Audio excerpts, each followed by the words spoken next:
Very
clear, crystal clear.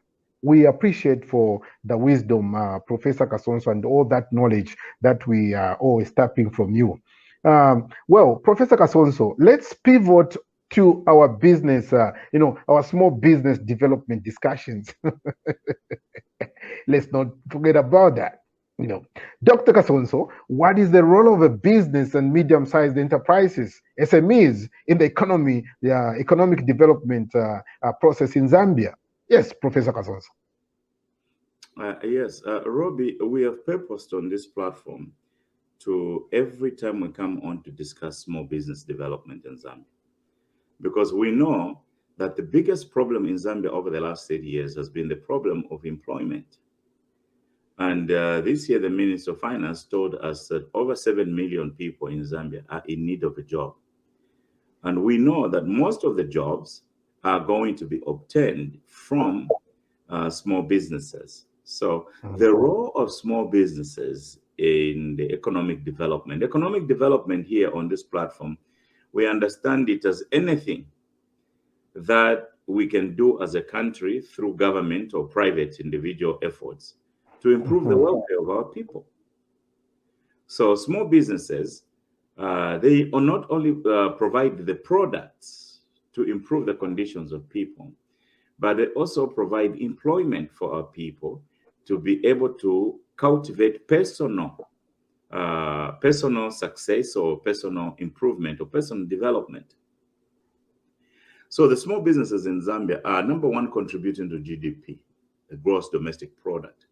The Minister of Small and Medium-Sized Development told us that small scale sized enterprises in Zambia are contributing about 70% to the gross domestic product of the country. And also the Minister of Finance told us that they are contributing more than 80% to the employment of people in the country.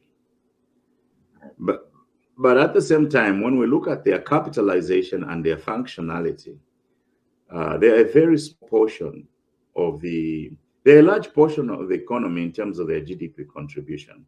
But we have to shift our focus from petty street politics to growing the small business sector that can be able to help us resolve the employment problems with over 7 million people who need a job. So we need to expand. Clearly, at this point, small businesses have developed the saturation point. So their role here is not only to provide employment or provide productive statistics, but to anchor the economy as the basis for growth. So the hope of the nation in terms of economic development is in small business development and in nothing else but small business development.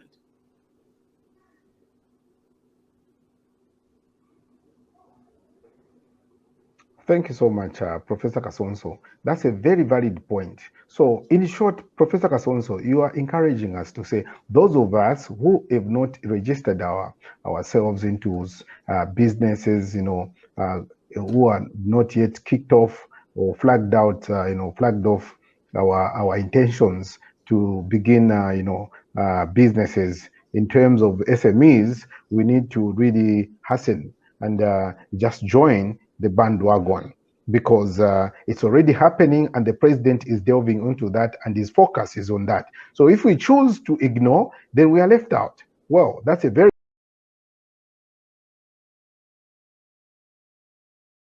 school and be counted to say they should be able to do something with skills. That's what he's talking about. And this is something that was not looked at, but this time we are saying this can be a great thing to look at. Thank you so much, Mr. Melvin Smangolo. Now, coming on to you, Dr. Kasonso. Now, you know that you're a scholar, and everybody knows that you're a scholar. We benefit from you. You're a scholar and practitioner, how can SMEs in Zambia improve their chances of accessing government-backed funding option? Yes, Professor Kasonso.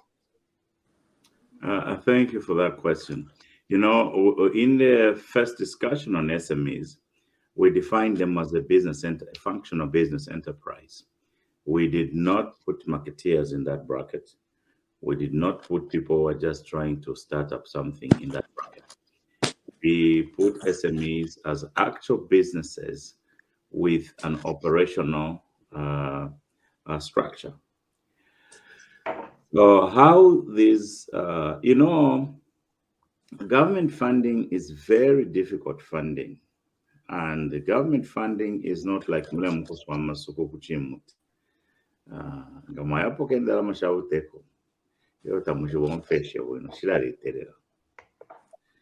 yeah, that our people need to know that. So what we need to have is an open consultancy. That I'm offering an open consultancy right now to our small-sized business enterprises in Zambia. The way to access this is, first of all, clean up your books. Number one, clean up your books. Let your books of accounts be in order. Let your books of accounts be in order. Because one of the things that the people who provide funding should look at is the cleanness of your books, the clarity of where the money comes from and how the money gets out of your business. So the financial statements, if you have not been preparing them properly, hire good accountants. Let them prepare your books properly before you can apply for these fundings. Secondly, identify your expansive capital needs. Identify your expansive capital needs. So what happens in business, there is, in my field, the language of business, the accountants, we have a little formula. The little formula is taught to us from the first day we enter the accounting class, and we walk out with it even on the last day. Even if you walk out with a Ph.D. in accounting like mine, you actually walk out with that little formula. It's A equals to L plus SE. That equation means the assets of the business are equals to the liabilities plus the stakeholders' equity.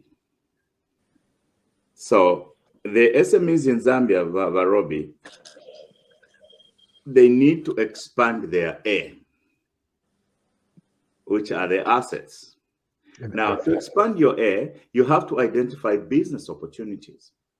So what our small businesses in Zambia need to do is to, especially those that are operational and have got offices and have got employees, they need to identify what they need for them to expand. And once they identify what they need to expand, they need to identify the money they have to pay for that. And they also need to identify the money they do not have. And once they know the deficit of the money they do not have, then they know the money that they are going to ask for from outside agencies, especially the government backed. Please, SMEs, do not go to the Constituency Development Fund. go to the Citizens Empowerment Fund and go to the Ministry of Small Size and Scale Industries and go to Zanaco and find out what opportunities would be there for you to earn, to be able to obtain extra capital to expand your operations. Now, in order for you to expand your operation, you need to identify the new products or the existing products that you can offer to markets that you have identified, whether in Zambia or abroad. So once that is done, then you can build competences around that, create a business plan, and go submit it to the funding agency. That is what the small size and scale business industries need to do, whether they are personally owned, they are owned by a family, or they are owned by a group of families, whatever they are. They need to clean up their books, and they need to identify their capital needs, and they need to identify the opportunities for them to expand their business. Thank you, Mr. Cholo. Wow, excellent, Professor Kasonso. You know, if I'm to follow you very well, because, you know, I have to follow you very well, because I know my country people.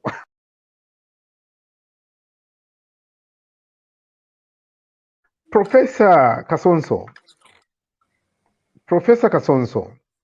in view of the foregoing discussion, what public policy recommendation can you make for a hardworking government of His Excellency Hakainde Hichilema? Yes, Professor Kasonso. Public policy recommendations this week, we have to take this very simple. The first one, it is in regards to these funding agreements with foreign organizations. I think that if these are targeted cleanly at small-sized businesses in the Republic of Zambia, there must be a requirement that 50% of the ownership and the economic benefit, at the minimum, is going to a Zambian with an NRC in Zambia. From my studies of the SMEs operational in Zambia, the majority of them are actually foreign owned. They are owned by firms and families from other countries. Sorry, I don't mean to be a tribalist, but ndera ndapaliwa mwenye Malebanese, abasungu muloko area yetu eba chita own tuma companies, tuma small holding farms, tuma businesses to supply if into Kuvena Zambia to later cooking oil and all those kind of things. Yeah, so the money can come from the budget, the money can come from the other organizations. But to the extent that these are the families and these are the organizations that are going to benefit, they may provide a job or two to the people, but the money will be coming in the name of Zambia, but it will be going directly to benefit families from other places. We are recommending that in the funding of SMEs in the Republic of Zambia, there should be a requirement that at least 50% of any company funded from those enterprises, whether for capital or working for long-term capital or working capital or joint projects, joint ventures, those companies should be owned by indigenous Zambians. Baka ondeva swamema. Nababemba nkonko. Eba fwire bachita own ayama companies are funded in the name of Zambia. Don't have just because the company is operating in Zambia, the small business is operating in Zambia or the family has lived in Zambia, but back to Zimbabwe, And then those are the majority who accesses those money.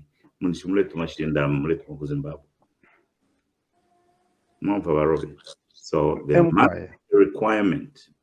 We're recommending that there be a requirement that 50%, at least 50% of the ownership of the companies accessing these government-backed funding programs for SMEs. Those SMEs are owned by Zambians, so that capital is staying at home. That capital is improving the working capacity of Zambians at home. That's what we're asking for. That's the recommendation number one. Number two,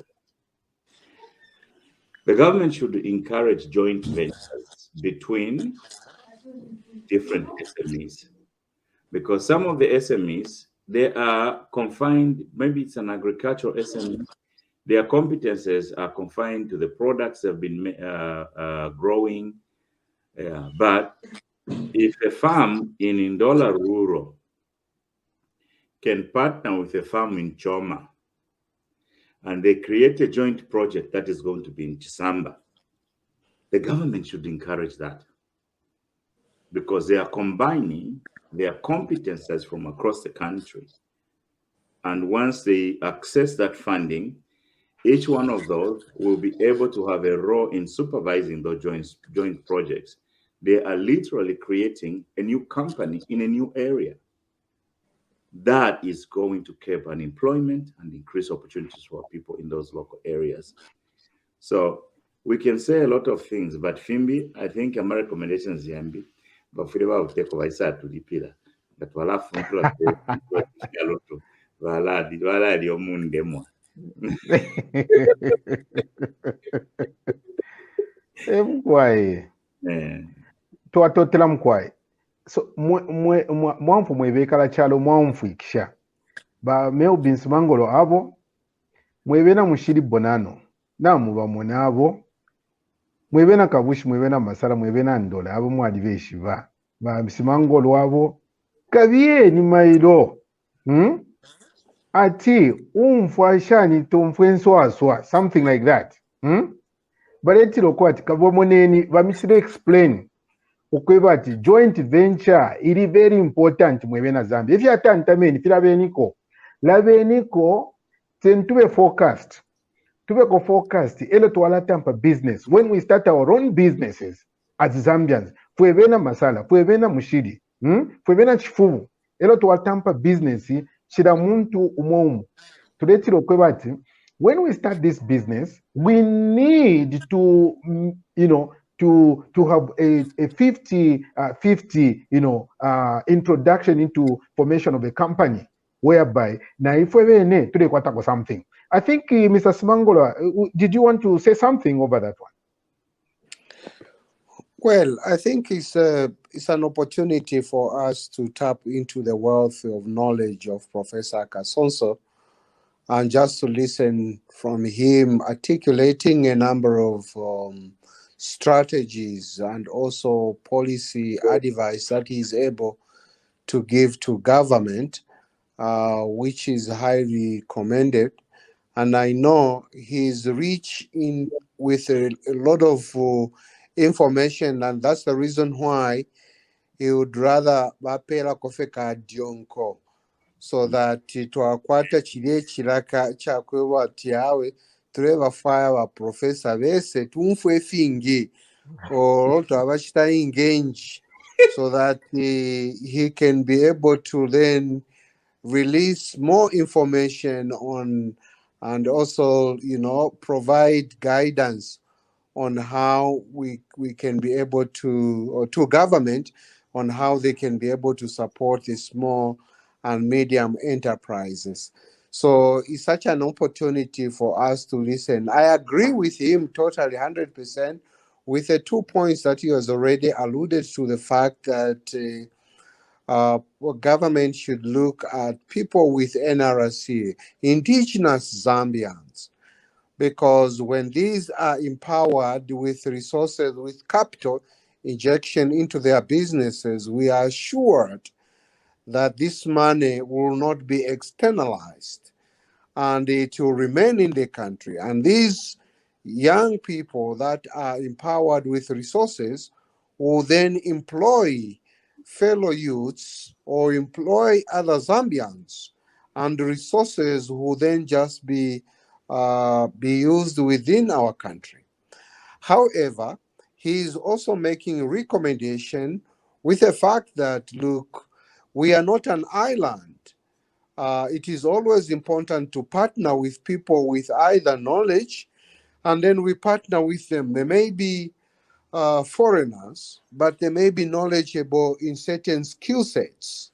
And then when we partner with them, our businesses will be able to expand at the rate where we expect them to expand, and we'll grow a profit out of it. So partnership should be encouraged. But a 50-50 partnership is the most recommended one, where Zambians also have a say into some of these companies. We have observed a trend where most of these foreigners that are owning or running some of these companies here in Zambia, they are only coming to abuse Zambians. But now when we have a situation where a Zambian has 50% shares, then they have a say over the profits and how to utilize those resources. So I totally agree with him, and it will be good for government to consider people like him to be able to, provide even more information on how best they can be able to apply some of these principles and policies in order to reach out to the Zambian, to the citizens of Zambia. Thank you so much, Mr. Smangolo. However, allow me to say something later on, ask you a question, both you and Professor.